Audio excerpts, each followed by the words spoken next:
You want to be an elite warrior. It's not about how tough you are. It's not about how smart you are. It's not about how fast you are. If you want to be an elite warrior, you better get really, really good at helping the person to the left of you and helping the person to the right of you. It'll be the single most valuable thing you ever learn in your entire life. To accept help when it's offered and to ask for it when you know that you can't do it. The world is too dangerous and the world is too difficult for you to think that you can do these things alone. The amazing thing is, when you learn to ask for help, you'll discover that there are people all around you who've always wanted to help you. They just didn't think you needed it because you kept pretending that you had everything under control. And the minute you say, I don't know what I'm doing, I'm stuck, I'm scared, I don't think I can do this, you will find that lots of people who love you will rush in and take care of you. But that'll only happen if you learn to take care of them first.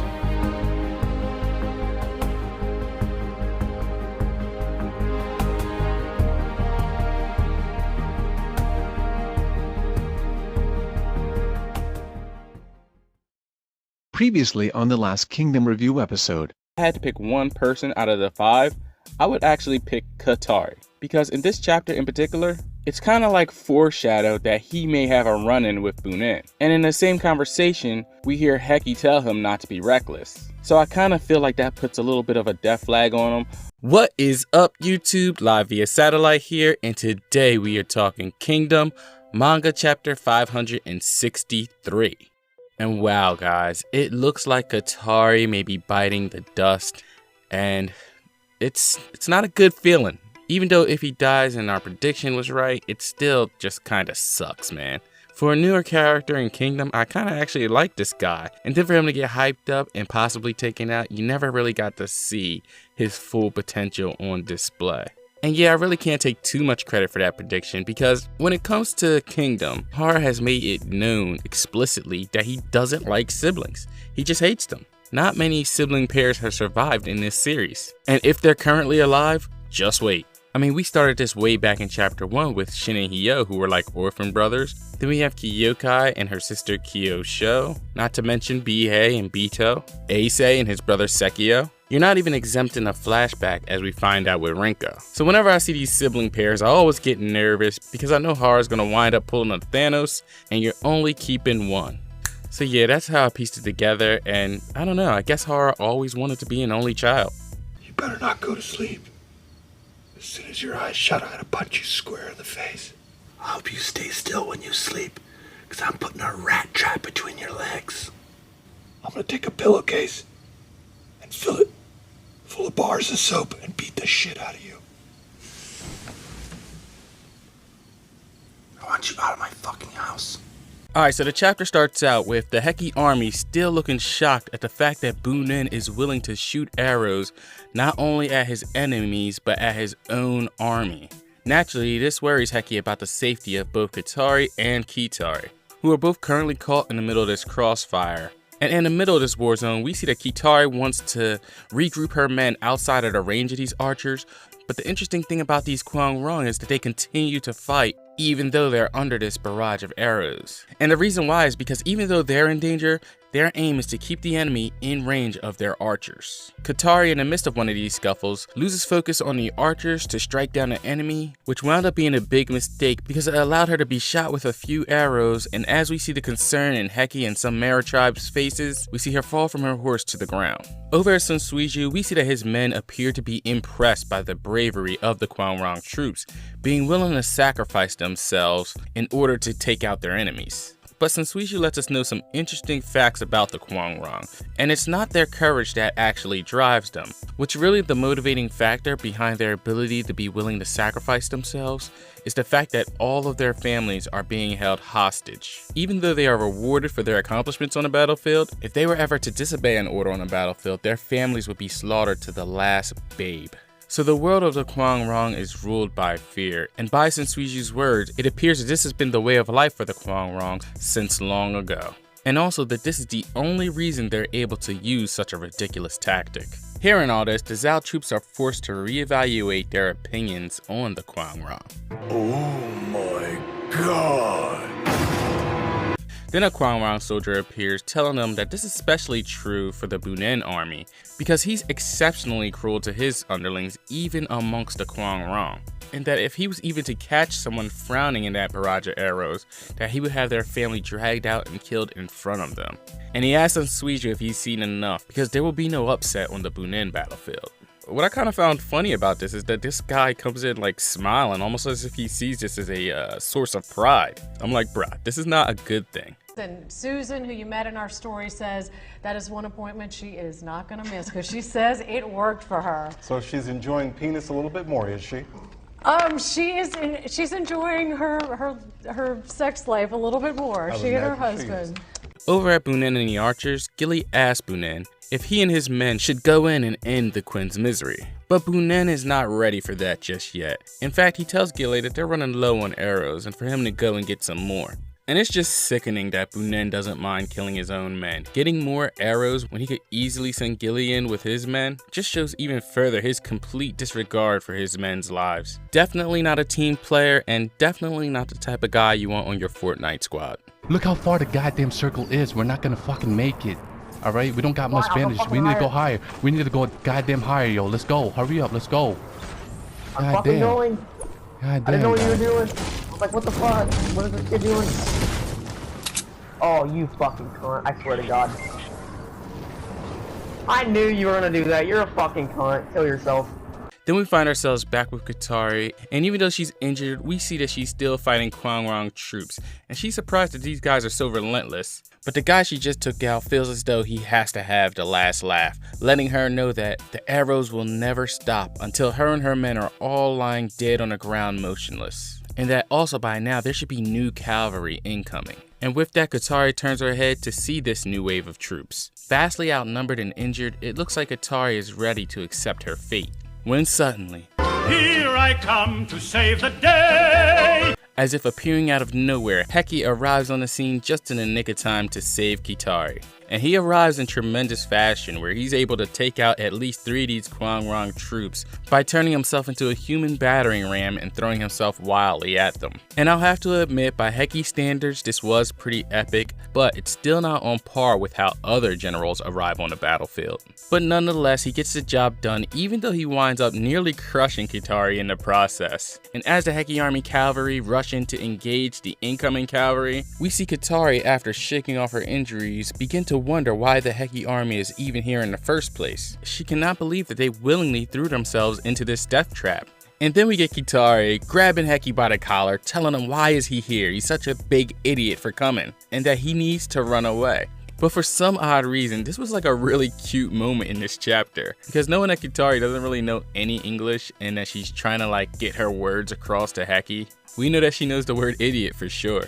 But Heki, finally feeling that he's done something right, believes that now he has earned the right to give a speech. And I can't lie, it actually turned out to be a pretty good one, speaking about how the mountain tribe has always had their back, saving them time and time again, so there was no way that him and his men were going to abandon the mountain tribe, and that it's now their turn to put their lives on the line for them. But in typical Heki fashion, every time he takes 1 step forward, he always takes 2 steps back.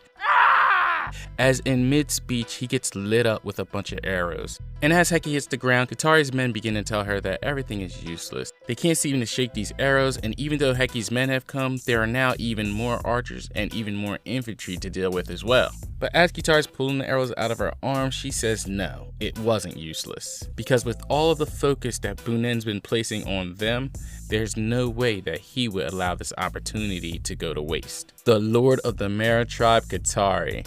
And with that, we see Kitari and a group of his men making a beeline straight for Bunen's HQ. Caught completely by surprise, Gilly yells for his men to kill him, but we see Kitari make quick work of these guys as he rides on. And as Kitari fights his way closer and closer, we see the Heki army is amazed and the Mara tribe is cheering him on.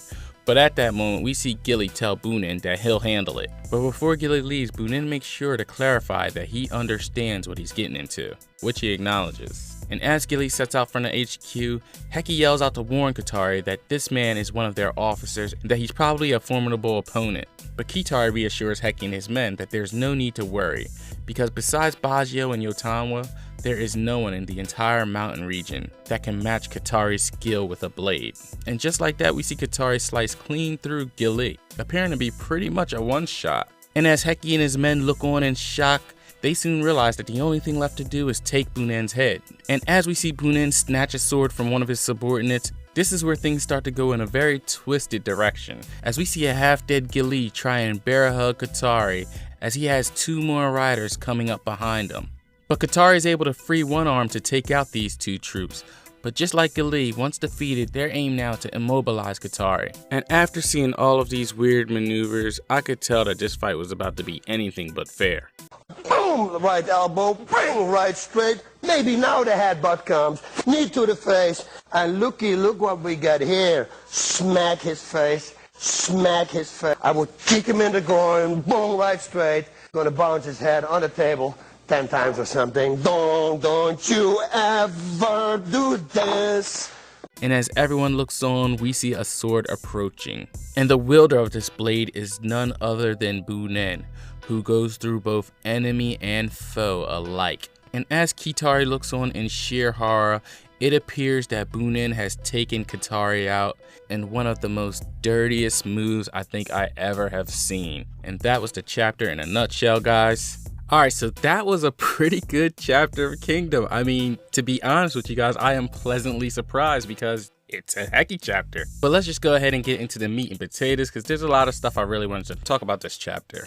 The first thing I want to talk about is if Katari is actually really dead. Now, in my opinion, a knife through the gut pretty much seals the deal. I think he's gonna die. He might have a last breath kind of surge of energy to where he can maybe pull a Dukyo and try to injure Bunen on his way out. But to me, to be honest, I think he's gonna die. So if he turns around and has a miraculous recovery and winds up able to still fight, he will definitely be awarded with the Pell Survival Trophy, because this looked pretty bad. So maybe it's possible that we're seeing it from a wrong angle and he wasn't hit directly through the center, or maybe he just got hit on the side. But from the way they're trying to make it look, I kind of think he's gonna die. And with him dying, we'll have to see how Katari and Heki all react to this, but they're gonna definitely be going in, because I can actually see a scenario where even though right now Katari's probably gonna already be enraged, I can see Bunen taking her to another level by trying to remove Katari's mask to like add it to his collection. That would be pretty crazy. And I don't think Katari would sit idly by and watch something like that go down. And hopefully with this, we'll see Heki step up to the plate too, because I mean, Katari was one of his biggest supporters throughout this campaign, so I'm sure even he's going to be a little pissed off and want some revenge. And something that was really interesting to me in this chapter was the fact that the Kwang Rong controlled their army through fear.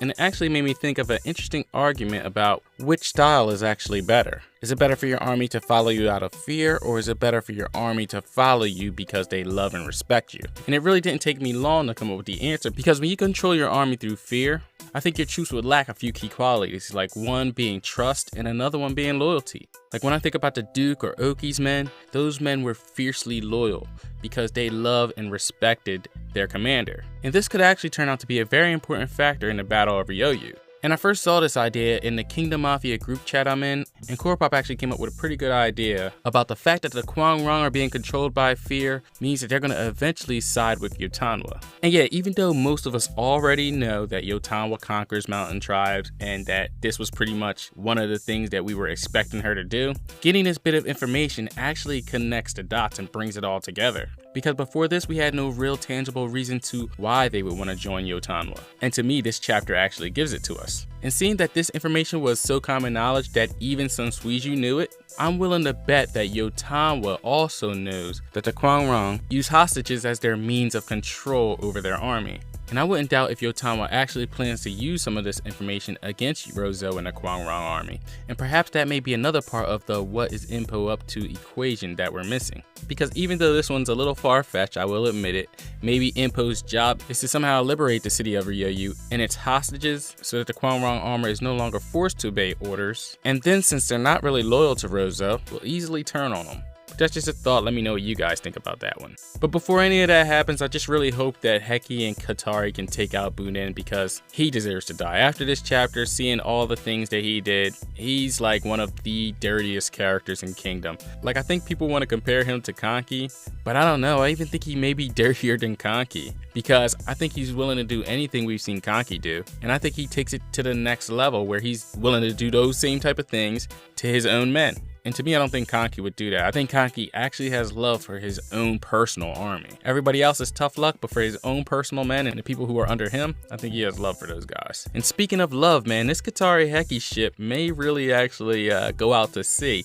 And if not, they're at least hoisting the sails, because I'm really starting to think this actually has a possibility of going down, which I'm actually grateful for, because if it does happen, then we can put that Yotanwa Heki ship to rest. Because if that happened, that would just be so bad. I'd have to permanently disable the comments because I would get constantly barraged with Heki nonsense. Which brings us to the comment of the week. And last week, guys, was a bad week for Heki. But the Heki fans did not hide. They came out in droves to support their general. They came to his defense. They came to his aid. And they did not forsake him. And some of these comments were really funny. Especially John Boy. He was wilding out with that legal defense team. But we also had Big Killer, Hype Beast Morgan, Muhammad Abdi, my man Socks, the president of the Heki Apologist Committee, Savage Jesus, Ahitya, sorry if I butchered that, and Saeed Hassan, you're getting thrown in because I think you're an undercover Heki fan. Because by putting it in parentheses that you're not a Heki fan, I think you're trying to hide the fact that you are.